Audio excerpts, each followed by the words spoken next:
श्री महामती कहे ऐसाथ जी, एह श्री देवचंद्र जी की बीतक आगे खोज करेंगे, सो बातें बुजरक, सो बातें बुजरक। बीतक कच्छ देश की, अब कहो कच्छ देश की। अक्षरातीत धामधनी श्री लालदास जी के धाम हृदय से वर्णन करवा रहे हैं कि कच्छ में श्री देवचंद जी ने कैसे कैसे खोज की। जब कच्छ में श्री देवचंद जी पहुंचते हैं उस समय उनकी उम्र होती है 16.5 वर्ष मात्र। तरह तरह के पंथों में भटकते हैं। सबसे पहले मंदिरों में जाते हैं। मंदिरों में जानते हैं अब क्या होता है, षोडश उपचार पूजन। तरह तरह की मूर्तियां होती हैं। मूर्ति किसकी होती है? परमात्मा की कोई मूर्ति नहीं होती। जो अनंत सूर्यों से अधिक प्रकाशमान है उसकी मूर्ति भला कैसे बनाई जा सकती है? मूर्तियां धातु की हो सकती हैं, पत्थर की हो सकती हैं, लकड़ी की हो सकती हैं। लेकिन जो भी महापुरुष हुए, मर्यादा पुरुषोत्तम राम, योगेश्वर श्री कृष्ण, या भिन्न भिन्न अवतारों की कल्पना करके मूर्तियां आज देश में बनाई जाती है। वो ज्ञान की खोज में निकले हैं। परमात्मा कौन है, मैं कहां से आया हूं, शरीर को छोड़ने के पश्चात हमें जाना कहां। जिस भी मंदिर में जाते हैं पुजारी जी कहते हैं कि तुम क्या चाहते हो। वो कहते हैं कि कोई ज्ञान चर्चा सुनाने वाला नहीं है। कहते हैं कि ज्ञान चर्चा की क्या हो सकता है, साक्षात परमात्मा की यह मूर्ति बैठी है, तुम इनसे सब कुछ प्राप्त कर सकते हो।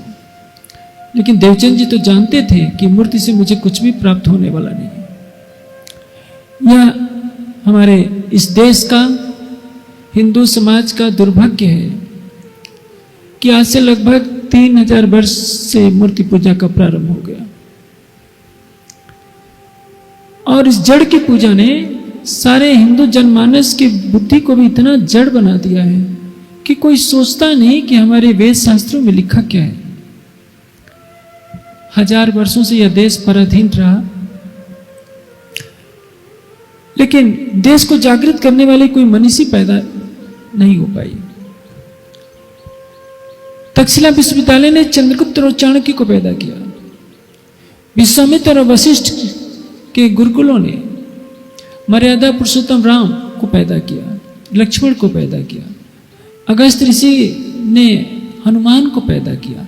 लेकिन इतिहास साक्षी है कि 3000 वर्षों से इन मंदिरों ने आज तक एक भी कोई महान मनुष्य, महान विद्वान, महान योगी को जन्म नहीं दिया और न कभी दे पाएंगे। क्योंकि मंदिरों की क्रिया पद्धति भौतिकवादी होती है। कौन कितना सोना चढ़ा सकता है, कितना धन चढ़ा सकता है, क्या खाना पीना श्रृंगार, यही तो चलता है। हीरे का हार, सोने का हार, मोतियों का हार, इससे आत्मा को क्या मिलना है? परमात्मा को क्या हो सकता है 56 भोग लगाने की? परमात्मा को क्या हो सकता है सोने के खड़ों की? लेकिन हिंदू समाज इसी में लगा हुआ है। आप देखेंगे तिरुपति मंदिर में जो चढ़ावा चढ़ता है एक वर्ष में 1200 करोड़ का, कम से कम। सबरीमला मंदिर में चढ़ावा चढ़ता है 700 करोड़ रुपए का। केवल 2 मंदिरों में इतनी सामर्थ्य है कि 100 करोड़ की कम से कम 19 यूनिवर्सिटी तो हर साल बना सकते हैं। आप सोचिए, धर्म के नाम पर, परमात्मा को चढ़ाने के नाम पर देश में जितने बड़े बड़े मंदिर हैं, चाहे साईं बाबा का मंदिर हो, वैष्णो देवी का मंदिर हो, काशी विश्वनाथ का मंदिर हो, द्वारिकाधीश का मंदिर हो, जगन्नाथ का मंदिर हो, इन सभी मंदिरों में जो चढ़ावा चढ़ता है वह चढ़ावा यदि शिक्षा में फैलाया जाता, आज देश का बहुसंख्यक समाज, मैं समझता हूँ 70% हिंदुओं ने तो चारों वेदों को देखा तक नहीं है। मैं समझता हूँ आधे हिंदुओं को गायत्री मंत्र याद नहीं होगा।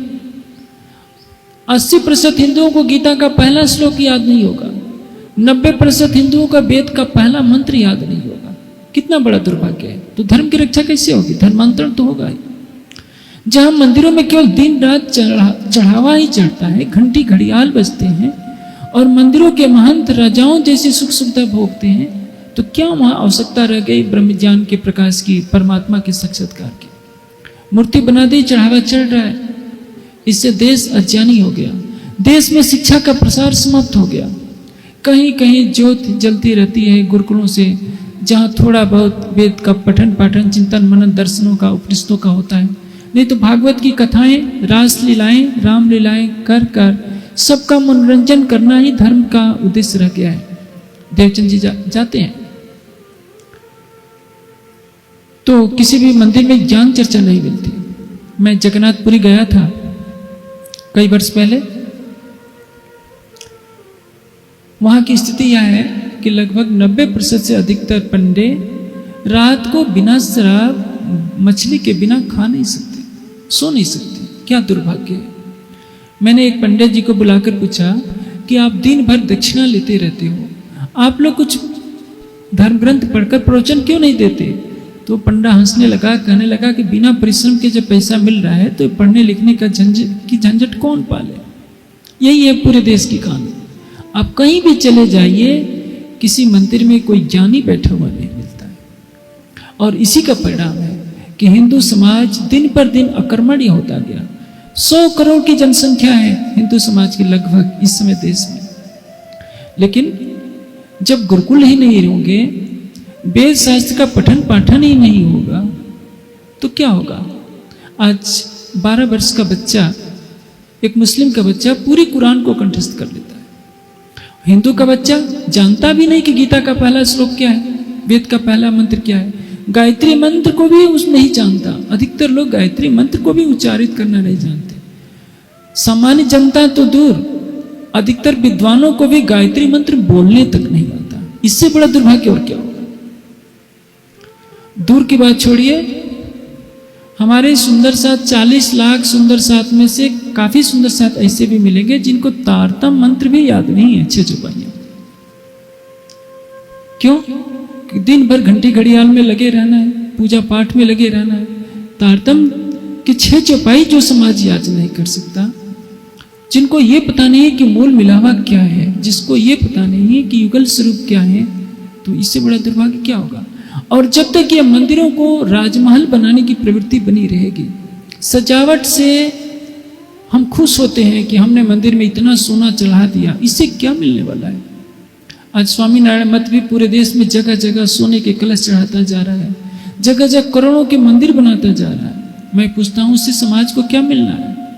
400 करोड़ का अक्षरधाम दिल्ली में बना दिया गया, उससे देश को क्या उपलब्धि होने वाली है? केवल तमाशे, फवारे छुड़ाए जा रहे हैं, कुछ प्रदर्शनी कर दी जा रही है।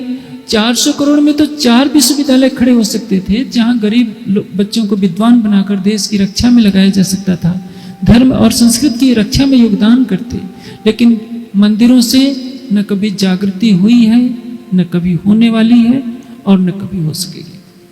देवचंद जी निराश हो जाते हैं कि मुझे इन मंदिरों में कुछ नहीं मिलेगा। अब वो जाते हैं दत्तात्रेय के अनुयायी सन्यासियों के पास।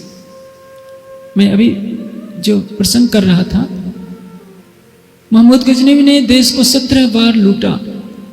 सोमनाथ के मंदिर पर जब उसने हमला किया था तो उसने देखा कि 1000 शायद बड़े बड़े थंबों थे, थंबों, सोने के थंबों से वो सोमनाथ का मंदिर बना था और उसमें चुंबक के सहारे शिवलिंग रखा था।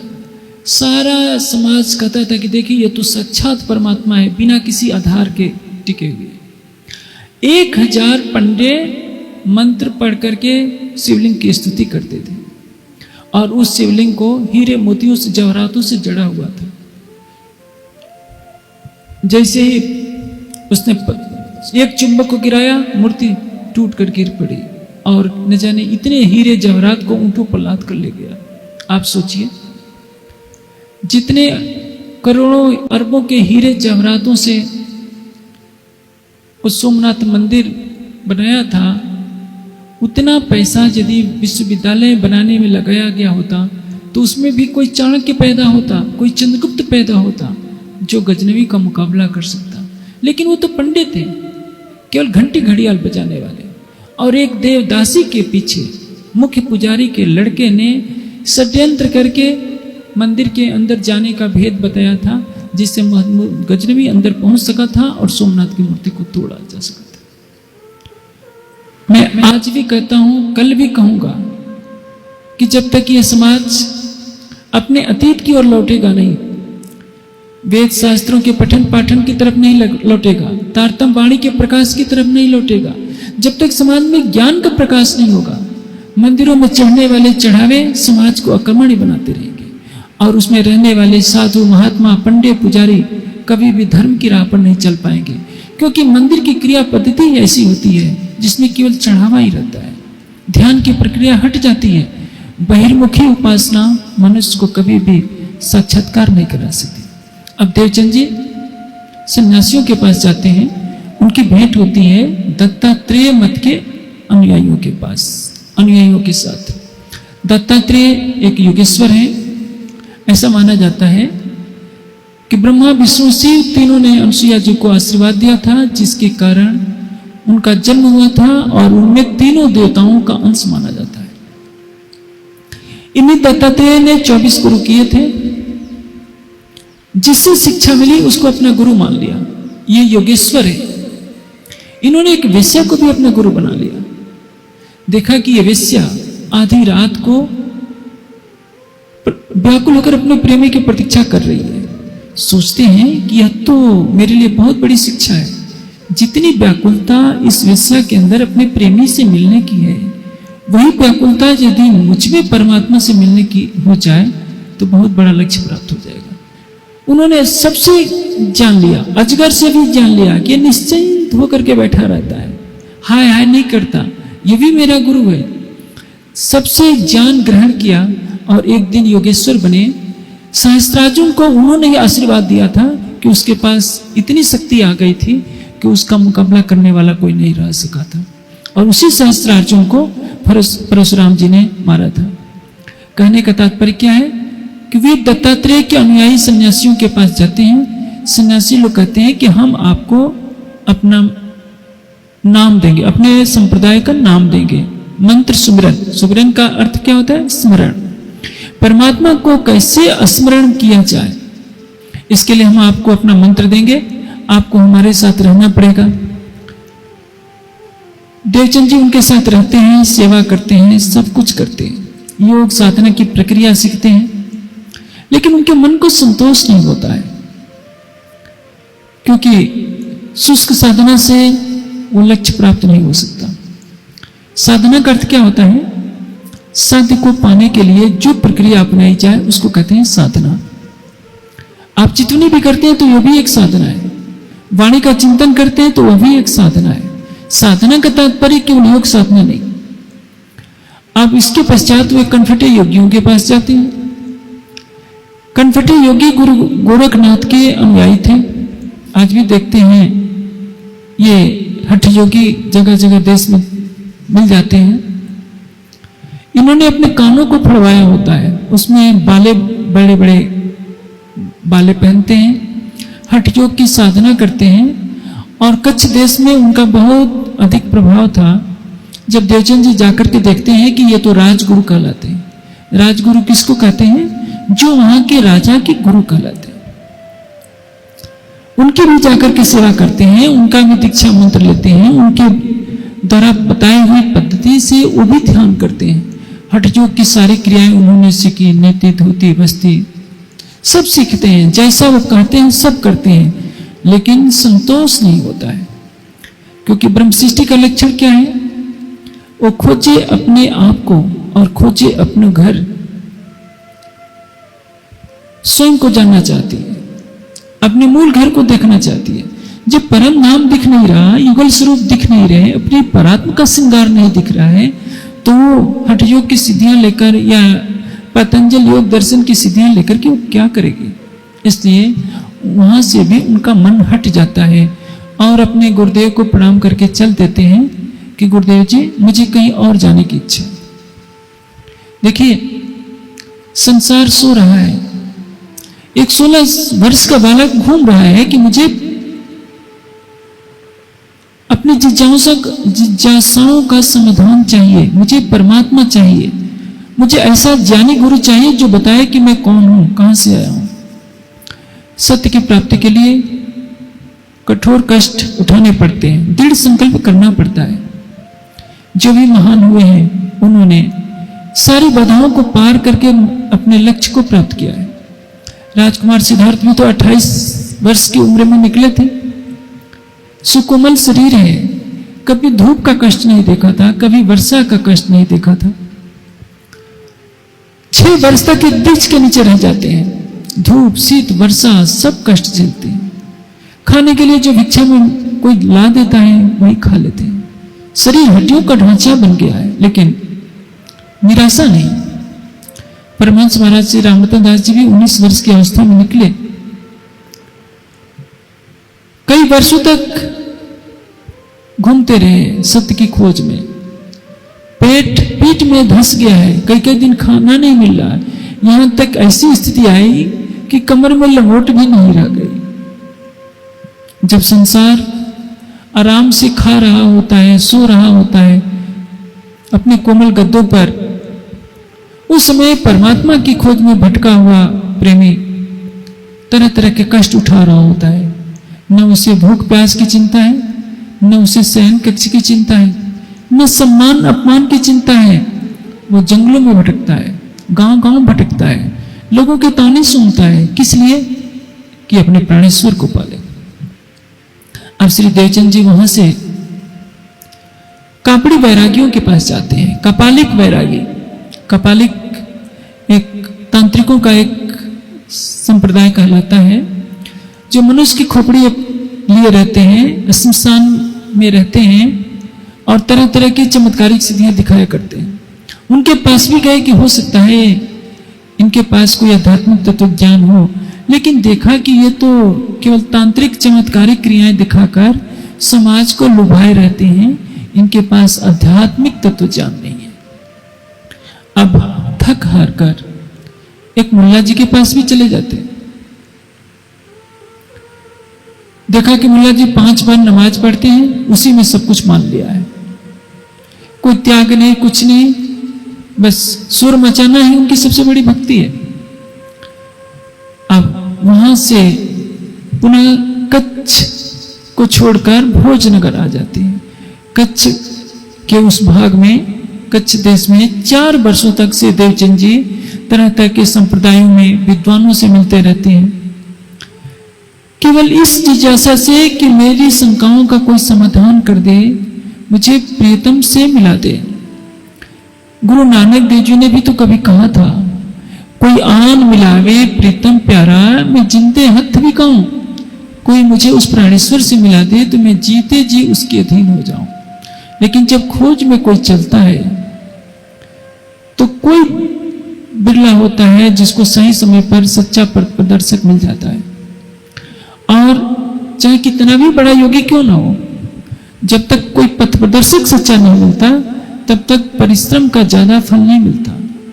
और सब चीजों में तो चल सकता है, लेकिन ध्यान मार्ग में, योग मार्ग में बिना पथ प्रदर्शक के की गई साधना पूरा फल नहीं दे पाती।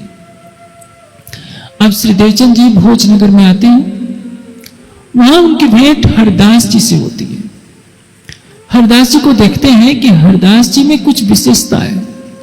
अब तक जितने भी महात्माओं से मिले थे, योगियों से मिले थे, विद्वानों से मिले थे, उनमें कुछ न कुछ संसारिक कामनाएं होती हैं, सुख की इच्छा, प्रतिष्ठा की इच्छा, लेकिन हरदास जी निराले थे। हरदास जी में कोई स्वार्थ की भावना नहीं। उनका निवास मंदिर के ऊपरी भाग में था। नीचे उन्होंने देखा कि बांके बिहारी की और बाल मुकुंद की 2 मूर्तियां पधरा रखी। उनकी निष्ठा इतनी है कि गर्मी में वे अपने मंदिर को शीतल रखते हैं और जाड़े में गर्म रखते हैं। वो मूर्ति को मूर्ति नहीं मानते, उनमें भावना करते हैं कि ये हमारे साक्षात बाल मुकुंद हैं और बांके बिहारी। बाल मुकुंद किसको कहते हैं? आजकल जिनको लड्डू गोपाल कहते हैं ना, कृष्ण का छोटा रूप जिनके हाथ में लड्डू है, वो बाल मुकुंद। और बांके बिहारी जो रास बिहारी कहलाते हैं। मूर्तियों की भावना करना अलग की बात है। कभी रामकृष्ण परमहंस ने भी काली के अंदर मां की भावना की, परमात्मा की भावना की, उस भावना से सेवा करते रहे, लेकिन जब तक उनकी समाधि नहीं लगी तब तक उनको भी साक्षात्कार नहीं हो सका। इसलिए आप सोनों की ईंटों से कोई मंदिर बना दीजिए, हीरे मोतियों से जड़ा हुआ सिंहासन बना दीजिए, तो भी जब तक आपका हृदय पवित्र नहीं होगा परमात्मा का साक्षात्कार नहीं हो सकता। यदि सोने चांदी हीरे मोतियों के मंदिर बनाने से परमात्मा से मिलन हो जाता तो अमेरिका वाले सारे अरबपति जितने लोग हैं सब मंदिर बनाते हैं, परमात्मा को बैठा लेते। परमात्मा को धन से नहीं खरीदा जा सकता। परमात्मा को पाने के लिए प्रेम चाहिए, समर्पण चाहिए। योग दर्शन में क्या लिखा है? समाधि सिद्धि ईश्वर प्रणिधानात्, परमात्मा पर अटूट समर्पण, अटूट श्रद्धा ही उनसे साक्षात्कार कराती। यदि आपने हीरे मोतियों का कोई महल नुमा मंदिर बना लिया और सोचते हैं कि परमात्मा यहां आकर के बैठा रहेगा, तो गरीबों को कौन पूछेगा? बेचारे गरीबों को, जिनको समाज दलित कहता है, उस मंदिर में तो प्रवेश ही नहीं मिल सकता। आज भी तिरुपति मंदिर में जाइए तो जितने वीआईपी होते हैं उनकी अलग पंक्ति लगती है, गरीबों की अलग पंक्ति लगती है। द्वारिकाधीश में यदि आपके पास पैसा नहीं है तो वहां दर्शन भी नहीं मिल सकता। तो इसका तात्पर्य तो यह है कि परमात्मा भी धनवानों के अधीन है, गरीबों को उनके यहां भी कोई पूछने वाला नहीं है। तो ये तो भेदभाव नहीं होना चाहिए। परमात्मा मंदिरों में नहीं, मस्जिदों में नहीं, गिरजाघरों में नहीं, गुरुद्वारों में नहीं। किसी ग्रंथ में नहीं लिखा है कि परमात्मा किसी मंदिर में रहता है। यह लिखा है ईश्वर सर्वभूतानां हृदये तिष्ठति अर्जुन। हृदय मंदिर में मिलेगा। आप किसी भी मंदिर में जाइए, आपका हृदय पवित्र नहीं है तो आप उसको नहीं पा सकते। ऊपर तले अर्श न कहिया, अर्श कहिया मोमिन के लोग। ब्रह्मात्मा का दिल ही उसका धाम होता है। यदि हम अपने हृदय में अटूट श्रद्धा नहीं, अटूट समर्पण नहीं, प्रेम नहीं, तो हम कहीं भी रह जाए, सारी दुनिया में घूम आए, हमको कभी भी परमात्मा से मिलन नहीं हो सकता। आज हिंदू समाज के जितने तीर्थ हैं, चाहे मुस्लिम समाज के तीर्थ क्यों न हो, कहीं भी जाइएगा तो वहां भी तो 5 तत्व ही तो दिखाई देंगे। आप चारों धाम हो आइए, अयोध्या, काशी, मथुरा, आज 7 पुरियों में हो आइए, रामेश्वरम हो आइए, जगन्नाथपुरी आइए, हो आइए, बद्रीनाथ आइए, हो आइए। वहां भी क्या मिलेगा? मूर्तियां ही तो मिलेगी। परमात्मा की बनाई हुई मूर्तियां भूखों मरती हैं और मनुष्य की बनाई हुई मूर्तियां 56 भोग खाती हैं, उनको दूध से नहीं लाया जाता है। परमात्मा की बनाई हुई मूर्तियां खुले आकाश में सोती हैं और मनुष्य की बनाई हुई मूर्तियों को सोने के सिंहासनों पर, चांदी के सिंहासनों पर रखा जाता है। कितने बड़े आश्चर्य की बात है। यदि हम सारी मानवता में ज्ञान का प्रकाश नहीं फैला सकते तो राजमहलों जैसे मंदिर बना बनाकर उसमें मूर्तियां बैठाकर हम धर्म का, समाज का कभी भी कोई भला नहीं कर सकते। देखा जाए वाणी में कहीं मूर्ति पूजा का विधान नहीं, चारों वेदों में, 6 शास्त्रों में, 11 उपनिषदों में, 1127 शाखा ग्रंथों में, गीता में कहीं भी मूर्ति पूजा का विधान नहीं। लेकिन आज सारा हिंदू समाज मूर्ति पूजा में लगा हुआ है, क्योंकि मूर्ति पूजा क्या है? धन कमाने का साधन है। एक नगर के बीच में मंदिर बना दीजिए तो आप कुछ वर्षों में करोड़पति बन जाएंगे। तो लोग क्यों छोड़ना चाहेंगे मूर्ति पूजा? श्रद्धा का व्यापार हो रहा है। धर्म के नाम पर श्रद्धा को खरीदा जा रहा है केवल मूर्ति के नाम पर। लेकिन जब यही कहा जाता है कि यहाँ कोई धार्मिक गुरुकुल खोलिए, धार्मिक विश्वविद्यालय बनाइए, जिसमें समाज का हर व्यक्ति आकर के शिक्षा प्राप्त कर सके, तो इसमें कोई भी आगे नहीं आता, क्योंकि सोचते हैं जब ज्ञान का प्रकाश हो जाएगा तो ये हमारा आडंबर नहीं चलेगा। परम धाम की ब्रह्मवाणी उतरी है ज्ञान के प्रकाश के लिए, सबको ये बताने के लिए कि युगल स्वरूप क्या है, परम धाम क्या है। लेकिन दुर्भाग्य से आज हमारे समाज में भी देवचंद जी की मूर्ति बनाकर उस पर दूध से नहलाया जाता है। उसे क्या उपलब्धि होगी? क्या वाणी में वितक में कहीं लिखा है कि मूर्तियां बनाओ फिर दूध से नहलाओ? तो कल तो राज्य समाधि की भी मूर्तियां बनानी शुरू हो जाएंगी, और शुरू भी हो गया है। तो राज्य समाधि की मूर्ति बनाकर उसमें प्राण प्रतिष्ठा का मंत्र कहां से लाएंगे? हो सकता है इसका भी मंत्र निकाल लिया जाए, चौपाई बोलकर राज्य समाधि के प्राण हम डालने लगे, कितना अनर्थ होगा। अभी तो वाणी को सिंहासन पर पधराया गया है, तो हमारा समाज चल रहा है। जिस दिन मूर्ति पूजा आ जाएगी उस दिन वाणी और प्राणनाथ जी की महिमा किनारे हो जाएगी और हमारा समाज अंधेर में डूब जाएगा। इसलिए इसी मूर्ति पूजा ने हिंदू समाज को 1000 वर्षों तक गुलामी की जंजीर में जकड़े रखा। जब तक ये मूर्ति पूजा रहेगी तब तक इस देश में धर्म की शिक्षा नहीं फैल पाएगी। बड़े बड़े योगी यति तपस्वी नहीं पैदा हो पाएंगे, न परमहंस हो पाएंगे।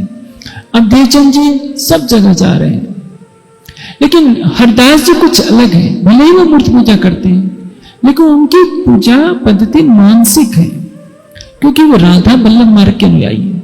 और राधा वल्लभ मार्ग में हर व्यक्ति, चाहे पुरुष हो या स्त्री, अपने को सखी भाव में मानता है कि मैं ब्रज की गोपी हूं,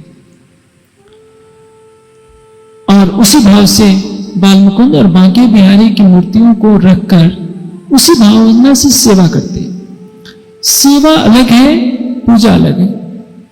मानसिक पूजा अलग है। जैसे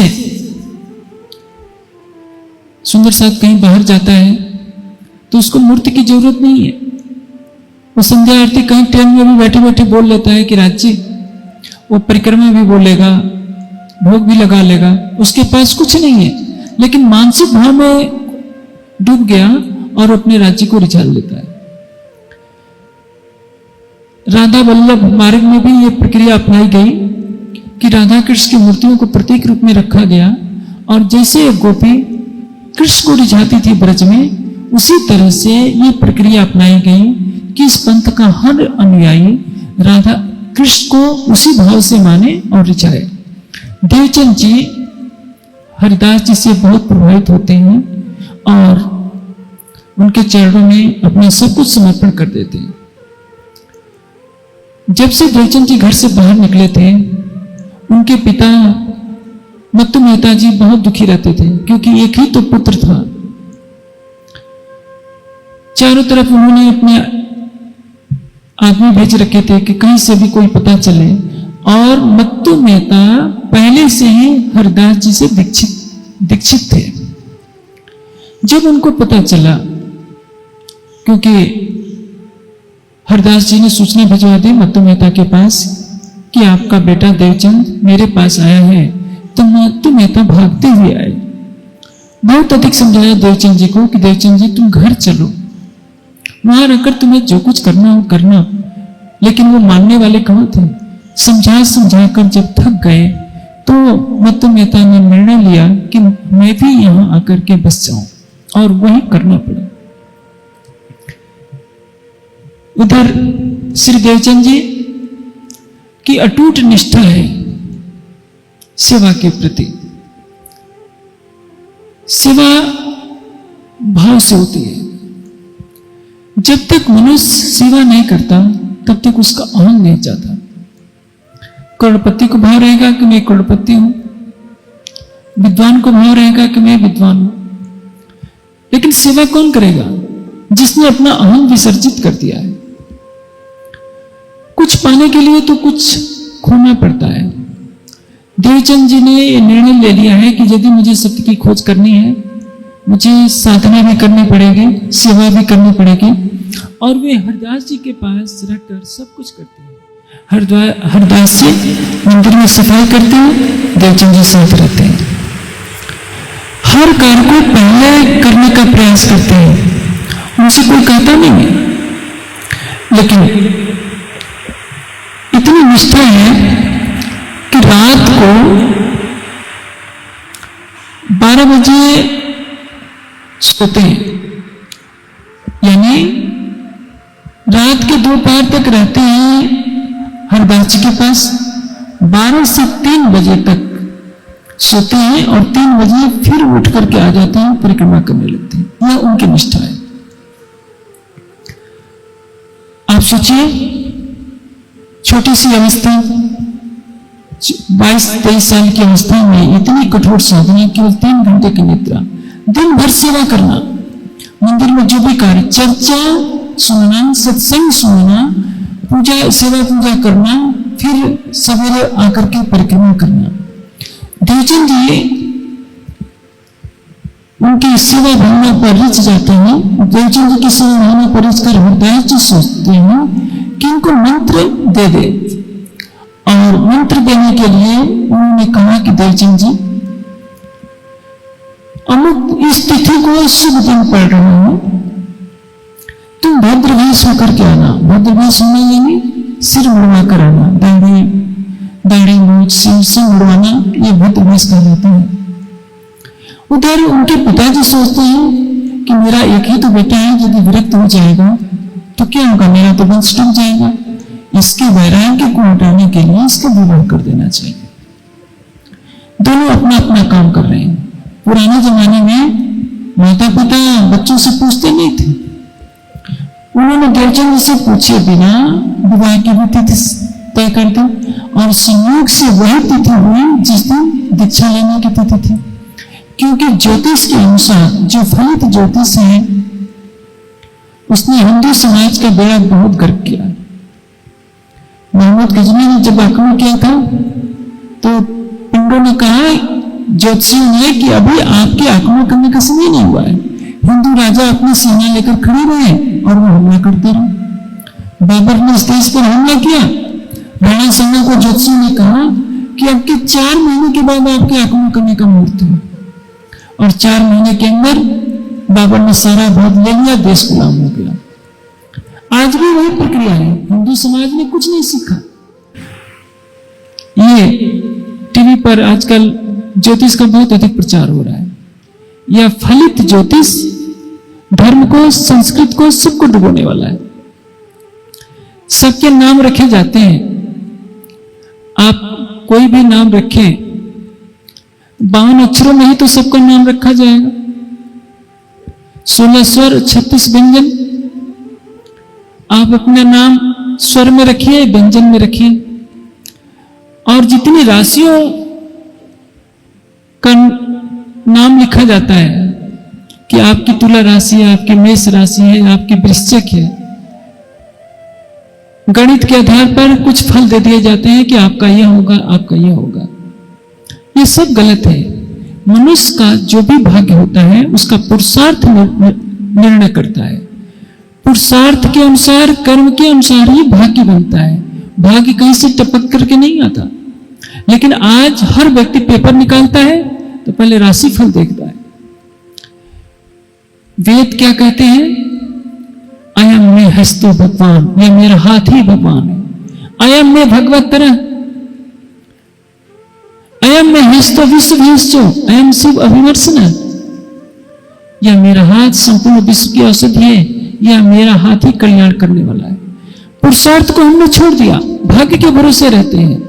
हमारा भाग्य यदि ज्योतिषी बता सकता है, तो ज्योतिषी अपने भाग्य का निर्माण स्वयं क्यों नहीं कर लेता? ज्योतिषी को खुद पता नहीं कि हमारे घर कल को क्या होने वाला है। इसलिए अब जो राशिफल इतना सही है, तो बताइए राम और रावण की राशि एक होती है कि नहीं? मुलायम और मायावती की राशि एक होनी चाहिए, कृष्ण और कंस की राशि एक होनी चाहिए, लेकिन ये सारे एक कट्टर दुश्मन। राशिफल पर कभी ना जाइए। आजकल एक और आडंबर चला है, कोई लड़की लड़का मंगली हो गए तो उनका विवाह होना कठिन हो जाता है। मंगली का अर्थ क्या है? मंगलमयी, वो तो और अच्छी बात है। ज्योतिषी महाराज से पूछिए कि क्या करना होगा, कहेंगे कि 5000 रुपया खर्च कीजिए तो जो अशुभ होगा हम ठीक कर देंगे। ये सब आडंबर है। मांगलिक लड़का हो और या लड़की हो, ये सब आडंबर है। फलित ज्योतिष ने इस देश को, समाज को गर्त में ढकेल दिया। लेकिन उस युग की जैसी परंपरा थी, विवाह आजकल मुहूर्त देख करके होता है। एक ही दिन कई विवाह पड़ते हैं और कोई भी वस्तु कई गुनी महंगी हो जाती है। और हिंदू बेचारा डर के मारे कि कुछ अशुभ न हो जाए, महंगे महंगे सामान खरीदेगा, 4 दिन तक शादी नहीं होगी और शादी की डेट पड़ेगी सबकी एक ही जैसी। लेकिन सबको दहशत है कि हम तिथि से अलग होंगे तो नुकसान हो जाएगा। ये कितना अशुभ विचार है। मैं तो सोचता हूं कि ज्योतिष के अनुसार जो सबसे खराब मुहूर्त हो, मैं जानबूझकर कोई भी कार्य उसी दिन प्रारंभ करता हूं। जब अशुभ हरण मंगल करण धनदेव चंद्र जी नाम कह दिया तो अशुभ भी शुभ हो जाना है। आप शुद्ध हृदय से प्रीतम अक्षरातीत का नाम लेकर कार्य प्रारंभ कीजिए, सब शुभ होगा। जब 7 दिन 12 महीने सब कुछ उसी ने बनाए हैं, शुभ और अशुभ की कल्पना कभी नहीं करनी चाहिए। हाँ, आपकी वाणी शुद्ध होनी चाहिए, अपनी वाणी से कट वचन न बोलिए। आपका मन शुद्ध होना चाहिए, आपका हृदय शुद्ध होना चाहिए, सबके प्रति कल्याण की भावना रखिए और किसी भी समय कोई कार्य कीजिए, सब शुभ ही शुभ है। लेकिन जैसा कि मैंने बताया, ज्योतिष के आडंबर ने जो क्षति पहुंचाई है उसकी भरपाई होनी बहुत मुश्किल है। इसी ज्योतिष ने, इसी पौराणिक अंधविश्वासों ने, जड़ मूर्तियों ने इस देश को 1000 सालों तक गुलाम बनाए रखा और अभी भी देश काफी कुछ गुलाम बना हुआ है। आज भी लोग फलित ज्योतिष के पीछे भागे जाते हैं। पढ़े लिखे लोग जो कई विश्वविद्यालयों से डिग्रियां प्राप्त कर चुके हैं, वो भी ज्योतिषी के पास जाकर के दिखाते हैं, मेरा हाथ देखिए, मेरा भाग्य देखिए। वेद कहता है अपने भाग्य को अपने पुरुषार्थ से बदल डालो। महान जो भी पुरुष हुए हैं उन्होंने अपने पुरुषार्थ से भाग्य को बदला है।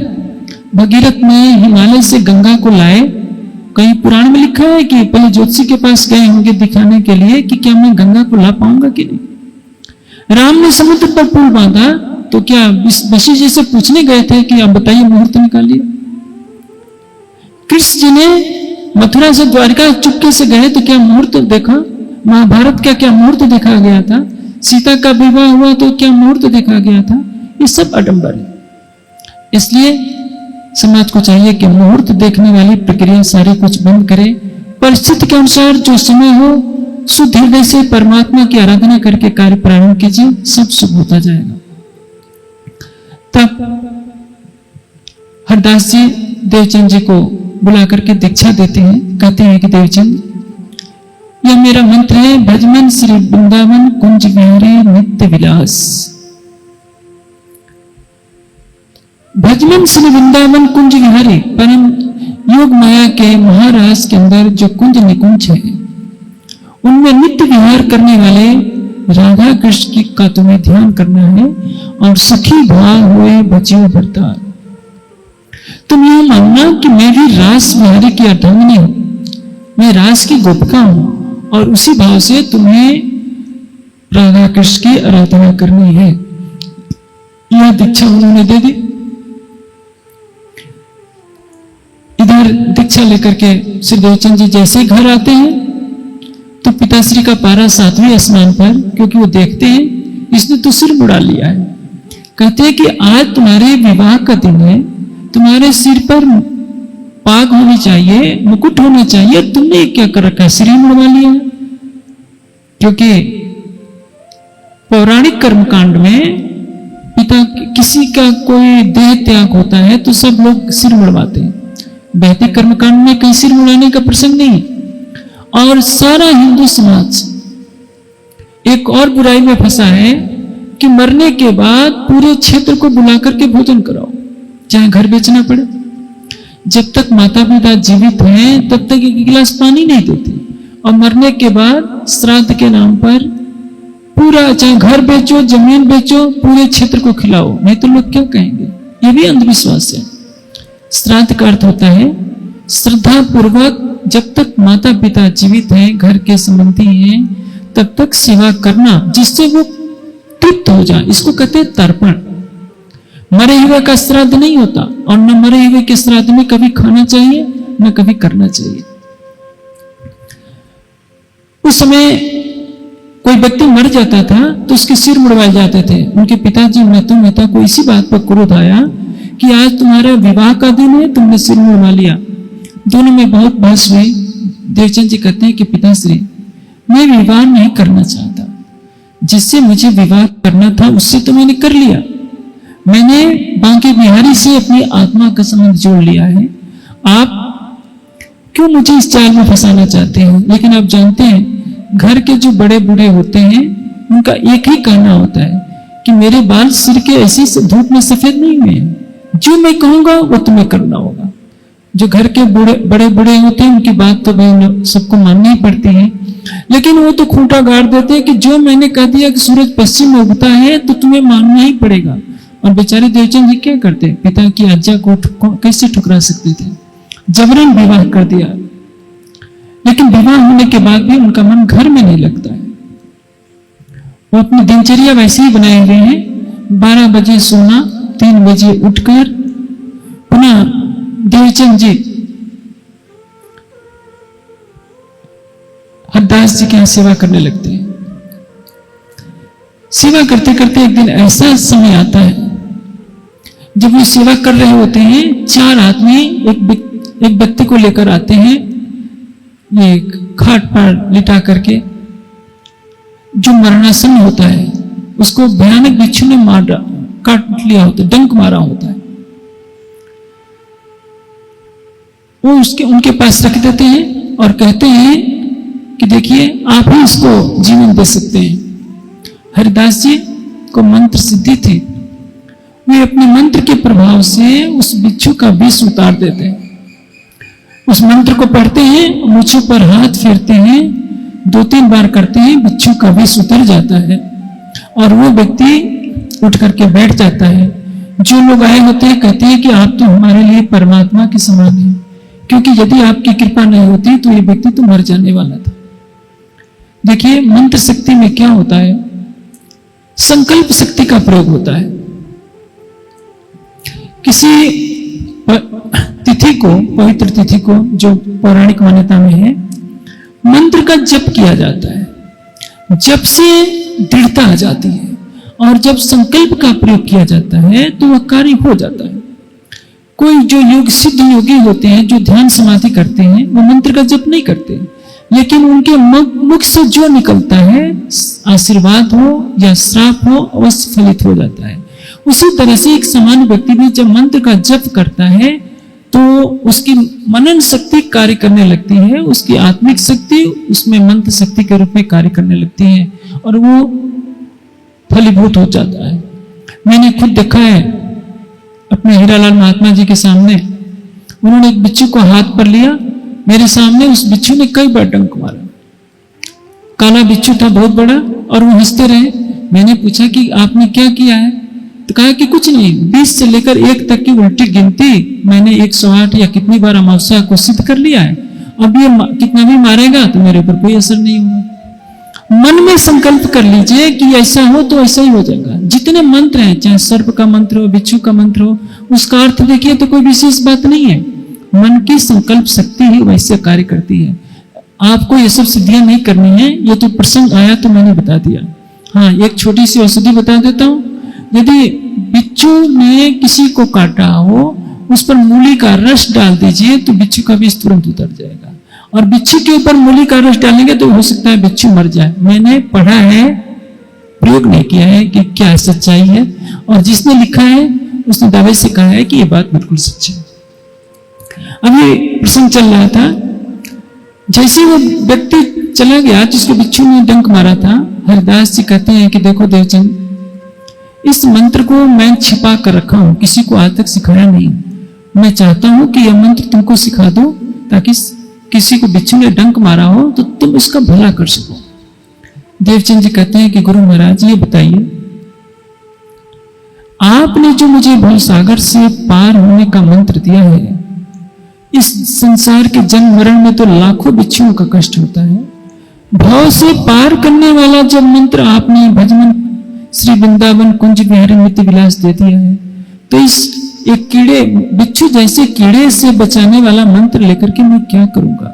मुझे मंत्र की कोई आवश्यकता नहीं है। दंग रह गए हरदास जी देवचंद जी की सोच को देखकर, क्योंकि इसके पहले भी उन्होंने देवचंद जी की प्रतिभा को देखा था। जब दीक्षा लेने से पहले उन्होंने पूछा था कि देवचंद, क्या तुमने किसी और सन्यासी से मंत्र लिया है? देवचंद जी ने कहा कि हाँ गुरुदेव, मैंने दत्तात्रेय मत के अनुयायियों से दीक्षा ले चुका हूं। उन्होंने कहा कि देखो, उनका मंत्र लिखो, एक रोटी बनाओ और रोटी में उस मंत्र को लिखकर किसी सन्यासी को दान कर दो, तो उनका मंत्र उनके पास चला जाएगा।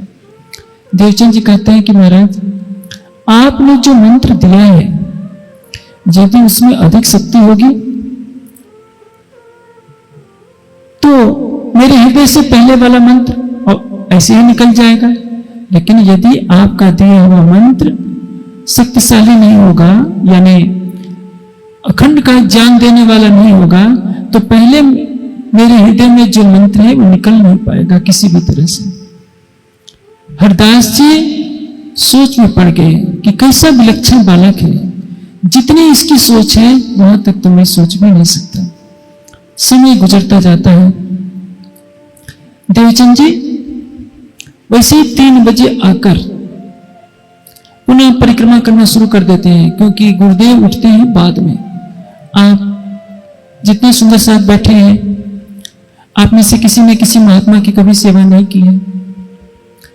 शायद आपको नहीं मालूम है कि योग साधना सीखने के लिए जब कहीं जाना पड़ता है तो सब कुछ करना पड़ता है। बर्तन धोने पड़ते हैं, गुरुदेव के कपड़े धोने पड़ते हैं, झाड़ू लगाना पड़ता है, सारा कार्य केवल इसलिए कि हमको ज्ञान का प्रकाश मिल जाए। और देवचंद जी सब कर रहे हैं, किस लिए? सेवा करे न जनावी अपनी आत्म के कारण। सेवा करते हैं अपनी आत्मा को जागृत करें। सेवा करे न जनावी अपनी आत्म के कारण। दिखावे नहीं को काहो को समझावे अपना मन। सेवा वह है जो किसी को दर्शाई ना जाए कि देखो मैंने इतनी सेवा कर दी। छिपा करके सेवा करना। आप सेवा कर रहे हैं तो उसको देखने वाले राज्य है। आप राज्य का ध्यान कर रहे हैं तो वो राज्य देख रहे हैं। आप दूसरों से मत बताइए कि मैंने इतना ध्यान कर लिया, मैंने इतना कर लिया। आपने कुछ नहीं किया। यदि आप ये कहते हैं कि मैंने इतना कर लिया तो ये तो आपके अंदर अहम की ग्रंथि पैदा होगी। आप सेवा का आरोप दूसरों पर डालते हैं कि मैं इतना करता हूं और कोई नहीं करता, तो सेवा पर प्रश्न खड़ा होता है। आप सेवा करिए और छिपा जाइए कि मैं कुछ नहीं कर रहा हूं। राज्य आप मुझे शक्ति दे रहे हैं तो मेरे तन से इतनी सेवा हो रही है, अन्यथा करने वाला मैं कुछ नहीं। जब यह भावना होगी तो आप आगे बढ़ते जाएंगे। देवचंद जी वैसे ही करते हैं। 3 बजे आकर के परिक्रमा करते हैं। एक दिन हरदास जी देख लेते हैं कि देवचंद जी परिक्रमा कर रहे हैं। 3 बजे हरदास जी पूछते हैं कि कौन है? देवचंद जी कहते हैं कि गुरुदेव मैं हूं। कहते हैं कि तुम इतने सवेरे कैसे आ गए? कहते हैं देवचंद जी कि मुझे भ्रम हो गया था कि उजाला हो गया है, इसलिए मैं चल पड़ा। उस जमाने में आजकल की तरह घड़ियां तो होती नहीं थी। हरदास जी ने सोचा कि चलो हो सकता है भूलवश आज आ गए हों, लेकिन ऐसा समय बीतता जाता है। देवचंद जी का तो प्रतिदिन का नियम था, पूरे दिन वहां रहना, रात को 12 बजे तक रहना, 12 बजे सोना, घर आकर और फिर 3 बजे चले जाना। आप सोचिए कितनी कष्ट साधना। पहले भी कच्छ में रहकर 4 वर्षों तक तरह तरह की साधनाएं कर चुके थे। 16 वर्ष की उम्र से साधना कर रहे हैं, 20 21 साल के हो जाते हैं, तब आते हैं भोजनगर में। चढ़ती हुई युवा अवस्था है, लेकिन शरीर के सुखों की तरह कोई चिंता नहीं, क्योंकि देह भरोसा ना करे पिया मिलन की आस। देवचंद जी को क्या चाहिए? उनको उनका प्राणेश्वर चाहिए, और इसमें उन्हें किसी तरह का समझौता नहीं किया संसार के सुखों से। अचानक एक दिन और हरदास जी नित्य क्रिया के लिए उठते हैं तो देखते हैं कि देवचंद जी तो आज भी परिक्रमा कर रहे हैं। अब वो कहते हैं कि इतनी सेवा का बोझ मेरे से नहीं सहन हो सकता, क्योंकि देवचंद जी नीचे मंदिर की परिक्रमा करते हैं और हरदास जी अपने परिवार के साथ ऊपर की मंजिल पर रहते हैं। हरदास जी सोचते हैं कि मैं सोता रहता हूं और ये परिक्रमा देवचंद जी करते हैं तो अपने इष्ट की करते हैं, लेकिन मैं भी तो उस घेरे में आ जाता हूं। मैं क्यों ना इनको बाल मुकुंद की मूर्ति दे दूं? यह सोचकर सोचा कि बाल मुकुंद की मूर्ति दे दूंगा तो ये घर जा करके उनकी सेवा किया करेंगे, कम से कम मुझे तो इस गुनाह में शामिल नहीं होना पड़ेगा कि ये 3 बजे से लेकर परिक्रमा करना शुरू करें और मैं उस घेरे में बना रहा हूं। देवचंद जी को बुलाकर कहा कि देखो देवचंद, उस दिन तो तुमने कह दिया कि गुरुदेव मैं भूलवश आ गया, मैंने सोचा कि उजाला हो गया है तो मैं चला आया था। तुम तो प्रतिदिन ही ऐसा करते हो, इसलिए तुम बाल मुकुंद की मूर्ति ले जाओ और वहीं घर पर सेवा किया करना। देवचंद जी ने कहा कि जो आपका आदेश। अगले दिन जिस दिन देवचंद जी को आना था, हरदास जी प्रातः काल जाकर के मंदिर में देखते हैं कि बाल मुकुंद की मूर्ति दिखाई नहीं दे रही है। अब सोचते हैं कि मंदिर में ताला बंद था, बाहर का दरवाजा बंद है, मकान में कौन आया? क्योंकि रात के समय तो हमने और देवचंद जी ने मूर्ति को किसी शयनार्थी करके पधराया था शयन के लिए। अब वो मूर्ति दिखाई नहीं दे रही है। यह खबर पूरे परिवार में फैल गई। देवचंद जी भी व्यथित हो जाते हैं कि आखिर मूर्ति कहां गई। हरदास जी ने कहा कि आज तक ऐसा नहीं हुआ था। बांके बिहारी की मूर्ति को बाल भोग यानी प्रातरास, प्रातः का जलपान बाल भोग कहलाता है, दोपहर का भोजन राजभोग कहलाता है। बाल भोग राजभोग लगा करके घर के परिवार के जो भी बच्चे थे उनको दे दिया गया और पूरा परिवार बिना एकादशी के एकादशी करने लगा, यानी निराहार रह गया। प्रण ले लिया हरदास जी ने कि जब तक बाल मुकुंद जी दिखाई नहीं देंगे, बाल मुकुंद जी की मूर्ति नहीं मिलेगी, तब तक मैं भोजन नहीं करूंगा। जब हरदास जी भोजन नहीं करेंगे तो देवचंद जी कैसे भोजन करने वाले थे। अब सेवा पूजा वैसी चल रही है। दुखी हैं हरदास जी, रात को दुखी अवस्था में चिंतन में बैठे हैं कि अचानक उनकी आंख मिच जाती है। आंख में जाने झपकी लग जाना। देखिए, दर्शन में सबसे बड़ी बाधा क्या है? हमारे मन की चंचलता। जब आप ध्यान में बैठते हैं तो मन पूरे वेग से अपना कार्य करेगा कुछ समय के लिए। आप पिक्चर देखिए, कभी नींद नहीं आएगी। ध्यान में बैठेंगे, नींद आनी शुरू होगी। वाणी पढ़ना शुरू करेंगे, झपकी लगना शुरू हो जाएगी।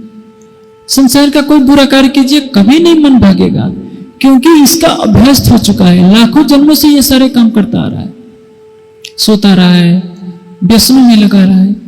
लेकिन जब परमात्मा के ध्यान करने की बात आती है तो मन को अच्छा नहीं लगता जब तक उसको रस न मिल जाए। निद्रा एक अभिशाप भी है, निद्रा एक वरदान भी है। यदि किसी व्यक्ति को नींद न आए तो उसका शरीर रोगी भी हो सकता है। इसलिए गीता में कहा गया है सम्यक आहार विहार होना चाहिए। जो बहुत अधिक सोते हैं उनको भी समाधि की प्राप्ति नहीं हो सकती। जो बहुत जागते हैं उनको भी लक्ष्य प्राप्त नहीं हो सकता, क्योंकि उनको ध्यान के समय नींद आने लगेगी। इसलिए न कम सोइए न अधिक सोइए।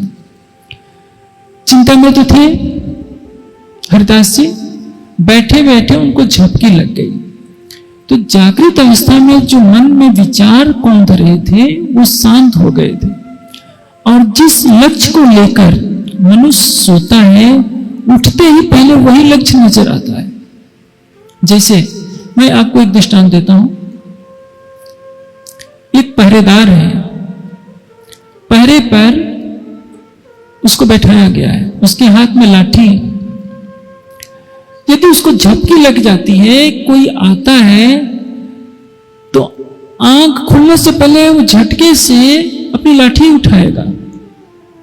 आप इसको अपने व्यवहार में आप जान सकते हैं, क्योंकि सोने से पहले लाठी को पकड़ करके वो सोया था।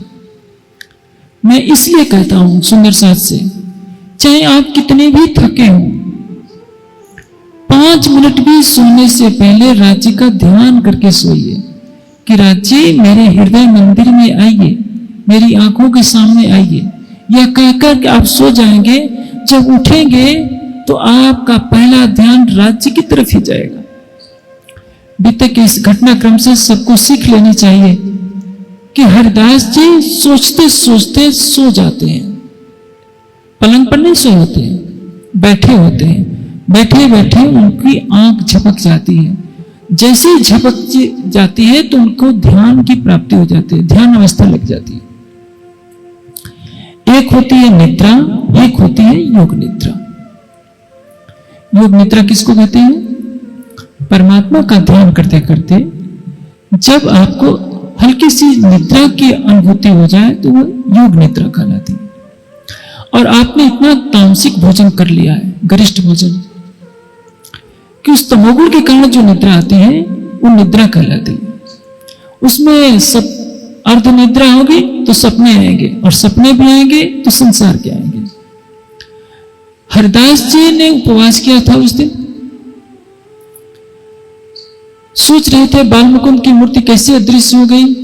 इसी चिंतन में पढ़ते पढ़ते उनको ध्यान की प्राप्ति हो गई, और उसी ध्यान अवस्था में साक्षात बाल मुकुंद का उन्होंने दर्शन कर लिया। बाल मुकुंद जी जैसे ही सामने आते हैं, हरिदास जी बोलते हैं, प्रभु आप? कहा कि हाँ हरिदास मैं हूं। तुम्हें नहीं मालूम कि तुम जिससे सेवा मेरी करवाना चाहते हो वो कौन है? वो राधिका जी हैं, बांके बिहारी की अर्धांगिनी। मैं तुमको इनके स्वरूप की भई नहीं पहचान, मैं इनकी सेवा ना सच सको ऐसा। तुमको उनके स्वरूप की पहचान नहीं है, तुम तो उनको अपना शिष्य समझते हो, उनसे अपने बर्तन धुलवाते हो, अपने जूठे बर्तन धुलवाते हो, कपड़े धुलवाते हो, सेवा करवाते हो। तुमको नहीं मालूम कि उनके अंदर राधा जी की आत्मा है। इसलिए यदि वो तुम सेवा करना, तुम अपना भला चाहते हो, तो एक तो जो तुमने सेवा कराकर अपना अपराध अपने सिर पर जोड़ लिया है, उनके चरणों में अपना सिर झुकाकर अपने अपराध की क्षमा मांगना। और दूसरे, यदि देवचंद जी दुखी होते हैं मूर्ति के न मिलने से, तो उनको बांके बिहारी के वस्त्रों की सेवा दे देना।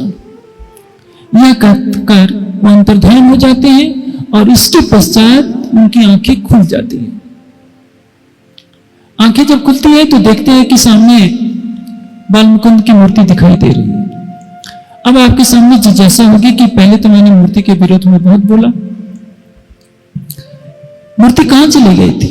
मूर्ति कहीं गई नहीं थी। मूर्ति जड़ पदार्थ है, वो कहीं आ जा नहीं सकती। यदि ऐसा होता तो मुसलमानों ने सबकी मूर्तियां तोड़ी, कोई मूर्ति भागकर अपनी रक्षा नहीं कर पाई। बनारस के काशी विश्वनाथ मंदिर में जब औरंगजेब की सेना ने प्रवेश किया तो पंडों ने शंकर जी को कुएं में छिपा दिया था। और राजस्थान में जो ठाकुर द्वारा है उनको भी छिपा करके, किस तरह से वृंदावन से कहीं छिपा करके वहां ले जाया गया था। सोचिए, परमात्मा को एक मुस्लिम आक्रांता से अपनी रक्षा करने के लिए छिपना पड़ रहा है। परमात्मा जिसकी इच्छा से करोड़ों ब्रह्मांड एक पल में बनते हैं और लय होते हैं, क्या उनको एक मुस्लिम आक्रमणकारी से छिपने की आवश्यकता पड़ सकती है? जिसकी इच्छा के विलास से पृथ्वी जैसी असंख्य पृथ्वियां एक पल में बनती हैं और लय को प्राप्त होती हैं, वो एक अदना सा अत्याचारी इंसान से क्यों डरेगा, क्यों छिपेगा? हमने परमात्मा के नाम पर महापुरुषों की मूर्तियां बनाई और उनको उपहास का पात्र बना दिया। कारण क्या है? मूर्ति के अदृश्य होने का रहस्य क्या है? योग दर्शन में विभूति पात में ऐसी सिद्धियां आती हैं, जैसे आप आकाश में उड़ना चाहते हैं तो क्या करना पड़ेगा? मैंने अभी आपको बोला था कि मन के संकल्प शक्ति से सब कुछ होता है। आप रुई जैसे हल्के पदार्थ में ध्यान कीजिए। ध्यान यानी धारणा, ध्यान, समाधि, संयम इसको कहते हैं। रुई जैसे हल्के पदार्थों में आप संयम करेंगे तो आपको कुछ वर्षों के पश्चात यह सिद्धि मिल सकती है कि आप पक्षी की तरह आकाश में उड़ने लगेंगे। दृष्टिबंध होता है। दृष्टिबंदी की सिद्धि आप कर लेंगे तो आप सबके सामने रहेंगे, लेकिन किसी को आप दिखाई नहीं पड़ेंगे। जो योगी किसी की दृष्टि में संयम कर लेता है, अपने स्थूल शरीर का भाव लेकर संकल्प बल से सबके सामने अदृश्य हो सकता है और वो किसी को दिखाई नहीं पड़ेगा। इसी तरह से अपने संकल्प बल से एक साथ कई रूप धारण किए जा सकते हैं। दुर्योधन की सभा में योगेश्वर श्री कृष्ण गए होते हैं संत दूत का प्रस्ताव लेकर। दुर्योधन पकड़ना चाहता है, लेकिन वो जिधर देखता है उधर कृष्ण ही कृष्ण दिखाई पड़ते हैं। ये कहीं श्री कृष्ण अनेक रूपों में हो जाते हैं, किस कृष्ण को पकड़े, पकड़ नहीं पाता है। यही योग का ऐश्वर्य है। बाल मुकुंद ने इसी तरह से हरदास जी की दृष्टि पर बंद लगा दिया था। मूर्ति वही थी और किसी को दिखाई नहीं पड़ रही थी। अब आपके सामने प्रश्न होगा कि मूर्ति पूजा में कुछ सार्थकता है, तभी तो बाल मुकुंद जी अपनी सेवा नहीं करवाना चाहते थे। इसका विशेष कारण है, एक ध्वज होता है, कपड़ा ही तो होता है राष्ट्र ध्वज। ऊपर केसरिया रंग, बीच में चक्र और नीचे हरा रंग। लेकिन 15 अगस्त या 26 जनवरी को कोई व्यक्ति उस राष्ट्र ध्वज का अपमान कर दे, जला दे, फाड़ दे, तो पुलिस को अधिकार होता है कि वो गोली मार सकती है। इस राष्ट्र ध्वज की गरिमा के लिए सेना सीमा पर खड़ी रहती है, अपनी जान देने को तैयार रहती है। पूरे देश का गौरव किसमें सिमट जाता है? एक छोटी सी राष्ट्र ध्वज में।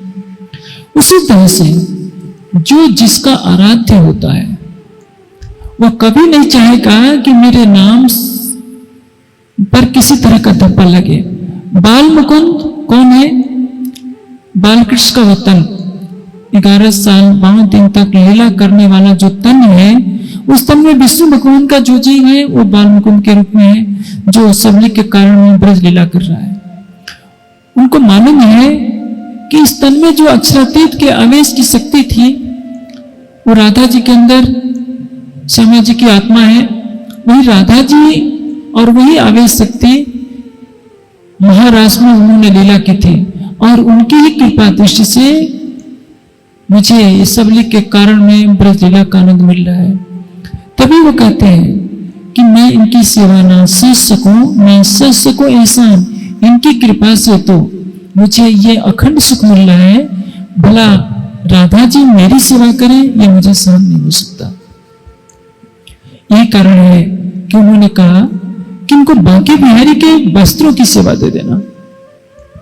ये क्यों नहीं कहा कि बांके बिहारी की मूर्ति दे देना? वस्त्र सेवा में और स्थूल मूर्ति की सेवा में अंतर होता है। वस्त्र सेवा एक भावात्मक रूप पैदा करती है। जैसे आप देखेंगे कोई व्यक्ति आपको कोई भेंट में एक पेन दे दे, लेखनी कलम, कोई किताब दे दे, तो आप उसको बहुत सहेज करके रखते हैं। आप उसको कोई 1 लाख रुपया भी कोई दे करके लेना चाहे तो आप उसको देना नहीं चाहते। इसलिए बाल मुकुंद ने कहा कि यदि बांके बिहारी के वस्त्रों की सेवा देवचंद जी को दे दी जाए तो उसको वो अपने आराध्य का प्रतीक मानकर, प्रेम का प्रतीक मानकर उसी को रखेंगे और श्रद्धा भावना से ध्यान करेंगे तो उनकी सुरता अखंड में पहुंच जाएगी, उनको आत्मिक लाभ होगा। इसलिए जब तक स्थूल पूजा हटेगी नहीं, जब तक स्थूल पूजा का वर्चस्व रहेगा, तब तक समाज में ध्यान की प्रवृत्ति नहीं रहेगी। आप देखिए, मैं सेवा पूजा के विरोध में नहीं हूं वैसे, लेकिन इतना मैं जरूर कहूंगा, आगे अष्टपार की वितक में चौपाई आती है, 11 चोलो रही तोलो बहुत चाह थे, फिर ठंडे पड़ते गए लाल कहे अंगूठे। जब तक 11वीं सदी रही, 1745 तक, यहां भाव 1751 तक है। यानी श्री जी के अंतर्धान लीला से पहले सवेरे भी चितवनी कराई जाती है, शाम को भी चितवनी कराई जाती है। दोनों समय सुंदर सा चितवनी में डूबे रहते हैं। लेकिन उसके पश्चात क्या होता है? तीसरे शिष्ट विष्णु से वर्षे प्रेमे पीवेगा शब्दों का सार। 1751 के पश्चात चितवनी का दौर समाप्त होने लगता है। 1745 से 1775 तक केवल ज्ञान की प्रधानता रह जाती है और उसके बाद 70 साल तक केवल कर्मकांड, पूजा पाठ ही सब कुछ मान लिया गया। चितवनी नदारत आज भी यही हो रहा है। हमारे देश में, हमारे समाज में 400 से अधिक मंदिर हैं, लेकिन चितवनी 40 लाख सुंदर साथ में मुझे नहीं लगता है। 1 लाख तो क्या 40,000 भी चितवनी करते होंगे। मुझे स्पष्ट लगता है कि 40,000 में 4,000 भी सुंदर साथ सही तरीके से निष्ठा भाव से चितवनी करते हो तो मैं समझता हूँ ये बहुत खुशी की बात है। जहां हर सुंदर साथ को चितवनी करनी चाहिए, वो चितवनी किनारे क्यों हो गई? सेवा पूजा में प्रतिदिन स्वरूप पढ़ा जाता है तो कहा जाता है कि निस्दिन ग्रह प्रेम से युगल स्वरूप के चरण, निर्मल होना यही सो और ढूंढ बनना, इनविद नरक से छूटिए और उपाय कोई ना, भजन बने सब न रखे पच पच मेरी माए। निस्दिन प्रतिदिन युगल स्वरूप के चरणों को ग्रहण करना है, यानी चितवनी करनी है। वो कहते हैं कि कहाँ वाणी में लिखा है चितवनी करना? आजकल तो जोर शोर से प्रचार किया जा रहा है कि सेवा पूजा ही करो, यही सब कुछ है, चितवनी करने की जरूरत नहीं। तो सेवा पूजा में जो आप स्वरूप पढ़ते हो उसमें क्या लिखा है ये तो कोई सोचता ही नहीं। चितवनी ही तो हमारा आहार है आत्मा का। चितवनी ही हमें धनी से मिलाने वाली प्रक्रिया है, लेकिन उस प्रक्रिया को ढक क्यों दिया गया?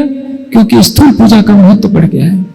आप जहां भी देखिए सोने का कलश, सोने का सिंहासन, मूर्तियों को दूध से नहलाना, इससे आत्मा की क्या जागृति हो सकती है?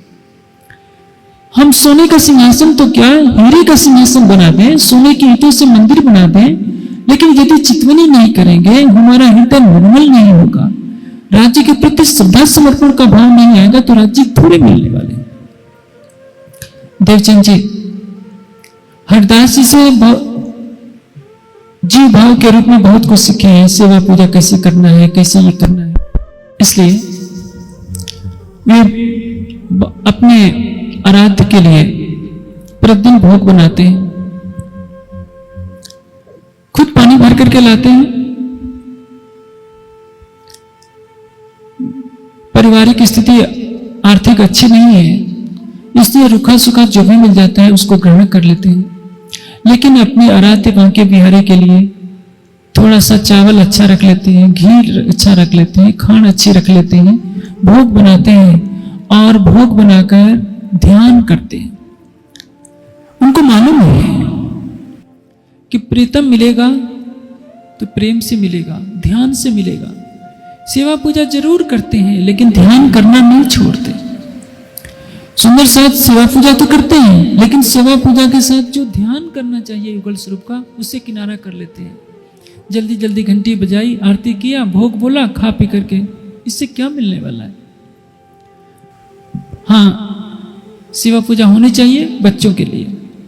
जो बच्चे ध्यान नहीं कर सकते, बैठ नहीं सकते, इसी बहाने परिवार में संस्कार तो मिलेगा कि राज्य हैं, चलो कुछ खा रहे हैं तो भोग लगा कर खाएं, तो एक आस्था जगती है। इस देश से ठीक है, लेकिन 70 साल की उम्र में भी वही सेवा पूजा चलती रहे, कोई ध्यान न करे, तो आत्मा की जागने का रास्ता बंद हो जाता है।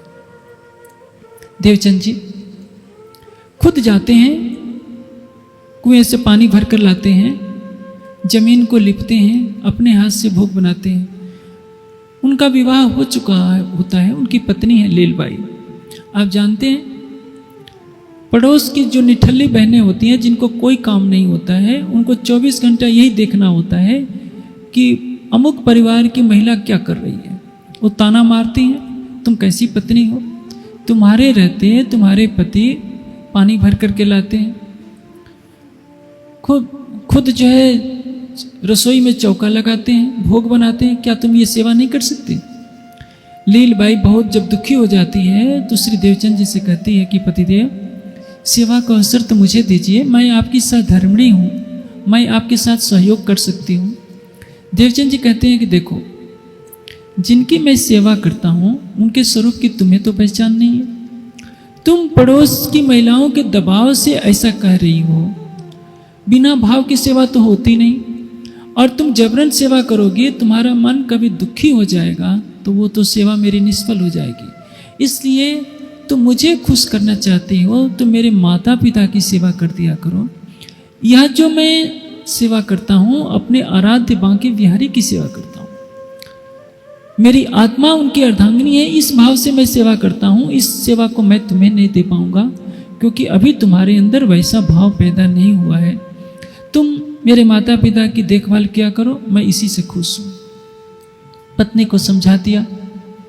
समझाकर अब देवचंद जी निष्ठाबद्ध होकर सारी सेवा करते हैं। सवेरे उठ करके सेवा पूजा किया और उसके बाद ध्यान करते हैं। किसका? भजमन श्री वृंदावन कुंज विहारी नित्य विलास,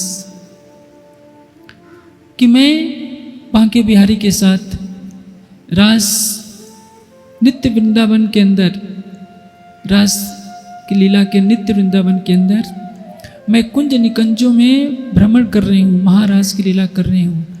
ऐसा करते करते एक दिन उनका ध्यान अखंड ब्रज में पहुंच गया। अखंड ब्रज में वो जाकर के देखते हैं कि ग्वाल बाल खेल रहे हैं और सबसे पहले वो जाते हैं, उनको माता यशोदा दिखाई देती है क्योंकि भागवत की कथा हरिदास जी भी किया करते थे, वो सुनते रहते थे। स्वाध्याय चिंतन हमेशा चलता रहता है। देखते हैं कि माता यशोदा बैठी हुई है और दूध गर्म करवा रही हैं, तरह तरह के काम करा रही हैं। उनको देखकर यशोदा जी कहती हैं कि आओ श्री देवचंद जी। वो किस भाव से सेवा करते हैं? देवचंद्र मानकर नहीं, सखी भाव होए भजियो भरतार, अपने को गोपी भाव मान करके कि मैं भी ब्रज की एक गोपी हूँ, रास की गोपी हूँ और बांके बिहारी की अर्धांगिनी हूँ। इसलिए देवचंद जी के स्थूल शरीर से यहाँ कोई प्रश्न नहीं है। वैसे वितक में इस प्रकरण में हर जगह देवचंद जी नाम आया है, लेकिन भाव लिया जाएगा कि देवचंद जी को पहले ही हरिदास जी ने कह दिया था कि देखो देवचंद जी, आज दिन तक इतनी सेवा मैंने की थी लेकिन कभी दर्शन नहीं हुए। तुम्हारे कारण आज बाल मुकुंद ने साक्षात दर्शन दिया और कहा कि तुम्हारे अंदर राधा जी की आत्मा है, मैं तुमसे अब सेवा नहीं करवा सकता, इसलिए मैं तुमको ये मूर्ति तुमको बांके बिहारी के वस्त्र दे रहा हूं क्योंकि उनका आदेश है। देवचंद जी अब अपने को प्रत्यक्ष रूप से मानने लगे थे कि बाल मुकुंद ने कह दिया कि मैं राधिका हूं, तो उसी भाव से अब चितवनी भी करते रहते हैं और ध्यान में उनकी सुरता अखंड ब्रज में पहुंच जाती है जहां ग्वाल बाल खेल रहे होते हैं। अब कहती हैं यशोदा जी कि ये देखो ये मिठाई ले लो, और कृष्ण तो जानते हो नटखट है, यहाँ मेरे पास कहाँ ठहरने वाला है, तुम यमुना के किनारे चले जाओ, वो ग्वाल बालों के साथ खेल रहा होगा।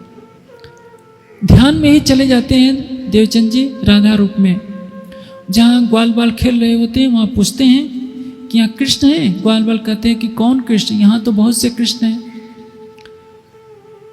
कहते हैं कि नंद के बेटे कृष्ण। कहा कि यहाँ नंद भी बहुत हैं। अंत में जब कहते हैं कि जसोदा के बेटे श्री कृष्ण, कहते हैं कि हाँ ये है श्री कृष्ण जी, वही होते हैं। कहते हैं कि आओ राधे मेरे साथ बैठो, हाथ पकड़कर बैठाते हैं। उस समय ध्यान में ये सब कुछ देख रहे हैं कि ऐसा दृश्य चल रहा है, क्योंकि ब्रज की लीला योग माया के अंदर अखंड हो चुकी है, नित्य चल रही है। रास की लीला भी नित्य चल रही है। ध्यान में उन्होंने यह दृश्य देखा कि घुगनी, आप जानते हैं ये गेहूं को, ये चने को उबाल लिया जाता है, उसमें दूध और शक्कर डाल करके पकाया जाता है। तो ग्वाल बाल भी वहाँ उस दिन उन्होंने वही बनाए थे और उसका पानी निकाल रहे थे। जो मिठाई ले गए थे देवचंद जी, यशोदा जी का दिया हुआ, उस मिठाई को भी उन्होंने उसमें जमा कर दिया। सबके हिस्से बांटे गए। कृष्ण जी ने कहा कि मेरे साथ आज राधा जी भी हैं, तो जो मेरा हिस्सा है डबल होना चाहिए। राधा जी के रूप में देवचंद जी श्री कृष्ण जी के साथ भोजन करने लगते हैं। भोजन करते करते जैसे ही भोजन करने के लिए हाथ उठाया, तब उनका ध्यान टूट गया। जो दर्शन था वो समाप्त हो गया। ये घटना हमें बहुत कुछ शिक्षा दे रही है। सुंदर साथ में एक भ्रांति है कि बैठ करके चितवनी करने से क्या लाभ होगा। हम तो चलते फिरते चितवनी कर लेते हैं। चलते फिरते चितवनी न तो कोई किया है, न करेगा, न कर सकेगा। यदि ऐसा होता तो शेरपुर वाले महाराज जी पूरी पूरी रात क्यों बैठे रहते? वो भी चलते फिरते चितवनी कर सकते थे। किसी भी परमहंस ने चलते फिरते चितवनी नहीं किया है। वाणी में जो लिखा है, उठते बैठते सुपन सोवत जागृत दम न छोड़े मासूक को जाकी असल हक निस्बत। इसका अर्थ यह है कि जिसके हृदय में प्रीतम की छवि बस गई, वह उठते बैठते सोते जागते हर स्थिति में उसका ध्यान राज्य पर लगा रहता है। इसको क्या कहते हैं? भावलीनता। हम उठते बैठते क्या सोचते हैं? सबको मालूम है ना, हमें सबसे प्यारा रस क्या रहता है? निंदा रस। उठेंगे किसी की निंदा करते हुए, बैठेंगे किसी की निंदा करते हुए। दूसरों की निंदा करना, अपनी महिमा गाना हमारी पहली प्राथमिकता होती है। भली बुरी किनकी नहीं। हमें धर्म के मार्ग पर चलते समय क्या करना चाहिए? न किसी की महिमा गाइए, न किसी की निंदा गाइए। यथार्थ को यथार्थ कहिए। जब ज्ञान दृष्टि से विवेक जागृत हो जाता है तो उठते बैठते आराध्य का ही चिंतन होता है। इसको कहते हैं भावलीनता, भावलीन योग। इसको ध्यान नहीं कहेंगे, चितवनी नहीं कहेंगे। देवचंद जी चितवनी कर रहे होते हैं। चितवनी में उनकी सुरता अखंड ब्रज में पहुंच गई होती है। और ब्रज बिहारी के रूप में कौन आया है? स्वयं वही राज्य। पहली बार मिले थे सिपाही के रूप में, जब व्याकुल होकर के भाग रहे होते हैं बारात के पीछे पीछे, तब राज्य आते हैं। लेकिन आंखों पे नींद है, पर्दा है, सामने रखकर साथ चलकर भी वो पहचान नहीं पाते। दूसरी बार देखिए, अब निष्ठा की परीक्षा ली जा रही है। दूसरी बार चितवनी में बैठे हैं ध्यान के द्वारा। जहां से शरीर हिला, ध्यान होना बंद हो गया। इसलिए चितवनी करने से पहले आपको आसन की सिद्धि करनी ही पड़ेगी। यदि आसन की सिद्धि नहीं हो सकती है तो आपको ध्यान का लक्ष्य पूरा नहीं हो पाएगा। इसलिए दर्शन शास्त्र में लिखा है, आसीना संभवात। जिसका आसन सिद्ध नहीं हो सकता वो कभी ध्यान का अधिकारी नहीं हो सकता। आसन किसको कहते हैं? स्थिर सुखम आसनम, जिससे स्थिरता पूर्वक सुख से बैठा जा सके, उसको कहते हैं आसन। पद्मासन में बैठिए, सुखासन में बैठिए, सरलासन में बैठिए, समत्वासन में बैठिए, लेकिन अपनी पीठ और गर्दन को सीधी रखिए। जब आपने ऐसा कर लिया तो खुजलाइए नहीं, हाथ पैर ना हिलाइए। जब स्थिर होकर के बैठने लगेंगे तो क्या होगा? आपका शरीर से ध्यान हट जाएगा। शरीर भाव तो पहले हटाना होता है, लेकिन कितना भी ध्यान करने वाला हो, यदि उसका आसन स्थिर नहीं है तो समाधि तक प्राप्ति नहीं हो पाएगी। आप देखिए, देवचंद जी को दर्शन हो रहा है, केवल हाथ ही तो हिला। भोजन कर रहे हैं ध्यान में श्री कृष्ण जी के साथ, केवल हाथ हिल गया तो उनको शरीर का आभास हो गया। शरीर का आभास होते ही जो सुरता योग माया के ब्रह्मांड में पहुंची थी, वो सुरता हट जाती है और ध्यान और दर्शन होना बंद हो जाता है। 3 स्थितियां मैंने दर्शन की बताई आपको। देवचंद जी को पहली बार जो दर्शन होता है, अंदर विरह है कि मैं बारात के पीछे क्यों न पहुंचूं, तो भी दर्शन होते हैं, लेकिन वो दर्शन नींद में होता है, अज्ञानता के अंधकार में होता है। पता नहीं है कि कौन है जो मेरा सामान उठाकर चल रहे। एक दर्शन होता है हरिदास जी को, बैठे बैठे खोए हैं, विरह है, दुख है कि आखिर मूर्ति कहाँ चली गई। तो इतने साल से जो सेवा किए थे निष्ठाबद्ध होकर, उसके परिणाम स्वरूप देवचंद जी की संगत के कारण राज्य की कृपा बरसती है और उनको बाल मुकुंद के दर्शन हो जाते हैं।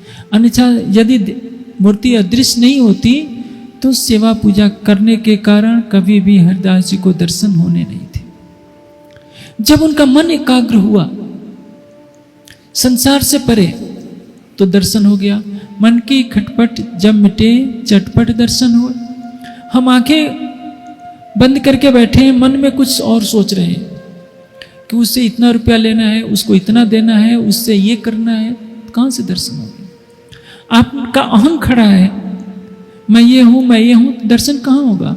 हरिदास जी की आंख लग गई थी तो निद्रा में उनके सारे विचार समाप्त हो गए थे, और अंतर में जैसे ही नींद टूटी तो उन्होंने लक्ष्य लिया था बाल मुकुंद का, तो ध्यान की गहरी अवस्था हो गई जिसको योग निद्रा का ध्यान कहते हैं, और उनको दर्शन प्राप्त हो गया। अब यहाँ दर्शन की जो बात आ रही है, देवचंद जी का हृदय पूर्णतया शुद्ध है। वे कलाप ग्राम में रहने वाले देवाफी राजा के जीव हैं, हिमालय में घोर तप कर चुके हैं पूर्व जन्मों में। अब जब नित्य वृंदावन का ध्यान कर रहे हैं तो उनकी सुरता काल माया को पार करके बेहद मंडल में अखंड ब्रज में पहुंच जाती है। अखंड ब्रज का दर्शन कर रहे होते हैं, लेकिन जो चूक होती है हाथ का हिलना, उसके कारण वो दर्शन समाप्त हो जाता है। इसलिए सुंदर साथ को चितवनी करते समय 2-3 बातें ध्यान में रखनी चाहिए। यदि वो प्रातःकाल उठ करके चितवनी करते हैं तो 1 गिलास पानी पी लें, हाथ मुंह पैर को धो लें, यदि जाड़े का मौसम है तो, गर्मी का मौसम है तो स्नान कर लें, और जितनी देर बैठे शरीर को बिल्कुल हिले डुलाए बिना बैठे। जब शरीर स्थिर होगा तभी आपका मन स्थिर होगा। तन थिर, मन थिर, पवन थिर, सुरत निरत थिर हो। शरीर स्थिर होगा तो मन स्थिर होगा, मन स्थिर होगा तो प्राण वायु स्थिर होगी, प्राण धीरे धीरे प्रवाहित होंगे तो आपकी सुरता भी स्थिर होगी। जब सुरता स्थिर होगी तो दर्शन अवश्य होगा। इसलिए शरीर को स्थिर करना तो जरूरी है, लेकिन शरीर को स्थिर करने का मतलब मैं हठ योगियों की तरह नहीं कहता। हठ योगी कई कई दिन बैठे रहते हैं, लेकिन उनको लक्ष्य का पता नहीं होता है। हठ योग के द्वारा कई कई दिन 6-6 दिन की समाधि लगा लेते हैं लोग, 10वें द्वार में प्राण को रोक लेते हैं, उससे भी कोई लाभ होने वाला नहीं है। आप 2 घंटे बैठिए, लेकिन प्रेममयी चितवनी कीजिए, शुष्क हृदय की चितवनी नहीं। प्रेम भरे हृदय से अक्षरातीत को पुकारिए, सोचना विचारना बंद कीजिए, अपनी परात्म का श्रृंगार सजिए। जो मूल स्वरूप है अपने, जाको कहिए पर आत्म, सो परात्म संग लेके बिलसिए संग खसम। अपने इस मिट्टी के पुतले को भुला दीजिए। आप 60 साल के हैं, 70 साल के हैं या बालक हैं, कुछ ना याद रखिए। आप स्त्री हैं या पुरुष हैं, ये भी नहीं सोचने की बात है। चाहे स्त्री हो या पुरुष, सभी यही सोचें कि मैं परात्म स्वरूपा हूँ, मेरा स्वरूप वही है जो श्यामा जी जैसा, मेरा रूप रंग सब कुछ श्यामा जी जैसा है। और उसी भाव से आप चितवनी कीजिए। शरीर को हिलाइए डुलाइए नहीं, काल माया योग माया छोड़कर परम धाम में मूल मिला में प्रवेश कीजिए। देखिए राज्य के दर्शन क्यों नहीं होते हैं, लेकिन अपने मन की खटपट को मिटाने के लिए आपको अपने आहार में सात्विकता लानी पड़ेगी। लहसुन प्याज मिर्च मसाले गरम मसाले जो आपके मन को उत्तेजित करते हैं, इसको तो छोड़ना पड़ेगा। जब तक आहार में सात्विकता नहीं होगी आपका मन भागता रहेगा। आप तीखी तीखी मिर्चें खा लीजिए और बैठ जाइए आंखें बंद कर ध्यान करने के लिए। दुनिया सोचेगी कि खूब ध्यान कर रहे हैं, आप शरीर तो बैठा होगा, मन भाग रहा होगा, इससे कुछ भी लाभ नहीं। शरीर को स्थिर कीजिए, मन को स्थिर कीजिए, मन की खटपट को मिटा दीजिए, सोचना विचारना बंद, केवल एक लक्ष्य युगल स्वरूप कैसे हैं, फिर देखिए राज्य क्यों नहीं आते। शुद्ध हृदय से सर्वस्व समर्पण के साथ अपने प्राणेश्वर को पुकारिए। वो प्राण की नली से भी निकट है, वो दर्शन देने में देर नहीं करते। देर हमारी है, हमने अपने जीव को कसौटी पर अभी खरा सिद्ध नहीं किया है। ये जो अभी तक का प्रसंग है हमें शिक्षा देता है कि हम जो बहाना बना लेते हैं कि हम तो चलते फिरते चितवनी करते हैं, हमें बैठ करके आंख मूंदने की कोई ज़रूरत नहीं है, तो शायद वो देवचंद जी से बड़े नहीं हो गए हैं सुंदर साथ जो इस तरह की बातें करते हैं। जब देवचंद जी का हाथ हिलने से दर्शन बंद हो सकता है, तो चलते फिरते किसी को भी दर्शन नहीं हो सकते। ये दर्शन शास्त्र की मान्यता के खिलाफ है, वाणी और पितक के खिलाफ है। इसलिए अब देवचंद जी को एहसास होता है कि मुझे कहीं और चलना चाहिए। 4 साल का समय और व्यतीत हो गया होता है। 26 साल की अवस्था में श्री देवचंद जी नौतनपुरी पहुंचते हैं भागवत कथा का श्रवण करने के लिए, क्योंकि अब उनको लगा कि यहाँ पर हमने ब्रज विहारी के रूप में दर्शन पा लिया।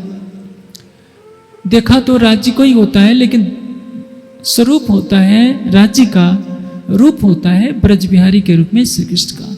पहली बार दर्शन होता है सिपाही के भेष में बसरी सूरत का, दूसरी बार दर्शन होता है ब्रज बिहारी के रूप में, अब तीसरी बार श्री देवचंद जी को दर्शन होगा परम धाम के श्रृंगार के रूप में। अब इसके लिए नौतनपुरी श्री देवचंद जी प्रस्थान करेंगे अपने परिवार के साथ। आप सोचिए 26 साल की आयु में यह बालक, यह युवक चल पड़ता है नौतनपुरी। किस लिए? मुझे प्रीतम मिले। आज का युवा क्या सोचता है? अच्छी आर्थिक स्थिति मिल जाए, कोठी बंगले हो जाए, सुख पाऊं, अमेरिका जाऊं, इंग्लैंड जाऊं। लेकिन देवचंद जी भी तो हैं, सब गरीबी का भी कष्ट झेल रहे हैं, रूखा सूखा जो मिलता है खाते हैं, लेकिन एक तड़प है अपने आराध्य प्राणेश्वर को पा लेना, और यह तड़प जिसके अंदर होती है उसको राज्य अवश्य मिलते हैं। अब कल प्रसंग शुरू होगा कि देवचंद जी नौतनपुरी में जाकर क्या क्या करते हैं, क्या उनको उपलब्धि होती है। बीतक का हर घटनाक्रम हमारे लिए, हमें नहीं सोचना चाहिए कि ये तो देवचंद जी के साथ बीता है। हम उन घटनाक्रमों को अपने जीवन में ढालें कि यदि हम भी चितवनी में शांत स्थिर होकर बैठेंगे तो राज्य तो हमारे प्राण की नली से निकट है, अवश्य हमको मिलेंगे।